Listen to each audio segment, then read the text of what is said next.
अमेरिकी राष्ट्रपति Joe Biden ने देश में कोविड-19 टीके की अतिरिक्त 75% खुराकें संयुक्त राष्ट्र के सहयोग वाली कोवैक्स पहल को आवंटित करने की योजना को गुरुवार को घोषणा की। दक्षिण और दक्षिण पूर्व एशिया को 70 लाख और करीब 50 लाख खुराकें अफ्रीका को दी जाएंगी। अमेरिका भारत को भी वैक्सीन देगा। अमेरिका की राष्ट्रपति कमला हैरिस ने प्रधानमंत्री नरेंद्र मोदी और दुनिया के 3 अन्य नेताओं से इस संबंध में बातचीत की और उन्हें बताया कि अमेरिका संबंधित देशों को कोविड-19 रोधी टीके की 2.5 करोड़ खुराकें साझा करेगा। कोरोना महामारी को देखते हुए केंद्र सरकार ने जहां हाई स्कूल और इंटर की परीक्षाएं रद्द करने का ऐलान किया है, वहीं उत्तर प्रदेश में भी गुरुवार को यूपी बोर्ड की परीक्षाएं रद्द कर दी गई। अब इसी कड़ी में यूपी मदरसा शिक्षा परिषद भी मदरसा बोर्ड के तहत होने वाली परीक्षाओं को रद्द करने को लेकर मन बना चुका है। बोर्ड ने इसका प्रस्ताव सरकार को भेज दिया है, जिस पर मुहर लगने के बाद योगी सरकार यूपी के मदरसों में इस वर्ष होने वाली परीक्षाओं को भी रद्द कर सकती है।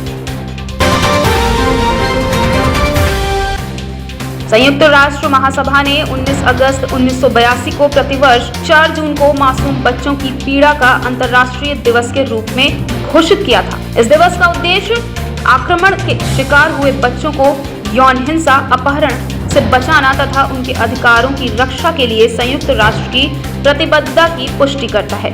ये उस समय की बात है जब इजराइल की हिंसा में फिलिस्तीन और लेबनान के बच्चों को हिंसा का शिकार होना पड़ा था, और उसी हिंसा को ध्यान में रखते हुए संयुक्त राष्ट्र महासभा ने 4 जून को international day of innocent child victims of aggression मनाने का निर्णय लिया।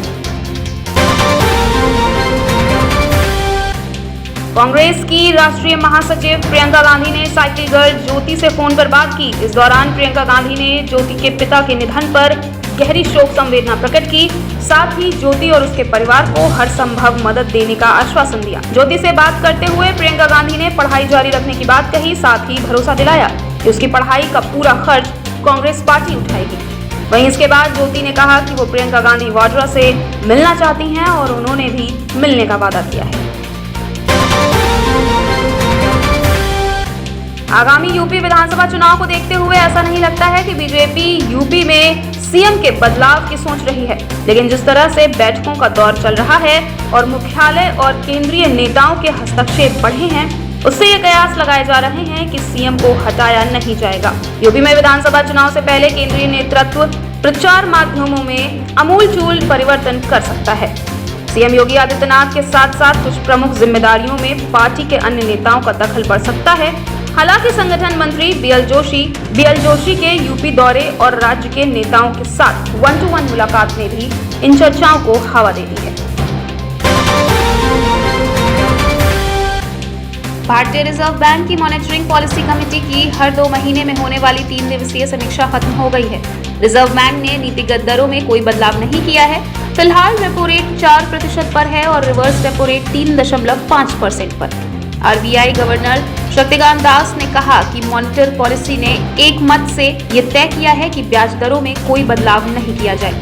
इसके अलावा अन्य दरों में भी कोई बदलाव नहीं किया गया है। इसका मतलब यह है कि लोन ईएमआई पर भी कोई असर नहीं पड़ेगा और वे यथावत रहेंगे। कर्नाटक स्टेट बोर्ड ने सेकंड पीयूसी परीक्षाओं को रद्द कर दिया है। शिक्षा मंत्री एस सुरेश कुमार ने राज्य में बोर्ड परीक्षाएं रद्द करने का निर्णय लिया है। उन्होंने कहा कि राज्य में कोरोना के खतरे के बीच परीक्षा आयोजित करने को लेकर छात्रों के मत अलग अलग थे। ऐसे में राज्य ने सेकंड पीयूसी परीक्षा रद्द करने का फैसला लिया है। सभी छात्रों को 11वीं के एग्जाम के मार्क्स के आधार पर पास किया जाएगा। छात्रों को ग्रेड के साथ पास किया जाएगा। सभी छात्रों की 11वीं की परीक्षाएं आयोजित की गई थी। ऐसे में 11वीं के मार्क्स के आधार पर ही 12वीं के एग्जाम की मार्कशीट तैयार की जाएगी। उत्तराखंड के मुख्यमंत्री तीरथ सिंह रावत आज उधम सिंह नगर के जिला मुख्यालय रुद्रपुर पहुंचे। सीएम ने ईएसआई अस्पताल का निरीक्षण किया। साथ ही सीएम जिला अस्पताल, मेडिकल कॉलेज और राधा स्वामी सत्संग भवन का भी निरीक्षण करेंगे। कलेक्ट्रेट में अधिकारियों संग मुख्यमंत्री की बैठक भी है। ईएस अस्पताल के निरीक्षण के दौरान कोरोना मुख्यमंत्री तीरथ सिंह रावत अधिकारियों से कोरोना की वर्तमान स्थिति का जायजा भी लेंगे। ऐसी उम्मीद जताई जा रही है कि 9 जून को होने वाली कैबिनेट बैठक में सरकार कोरोना कर्फ्यू को लेकर महत्वपूर्ण निर्णय ले सकती है।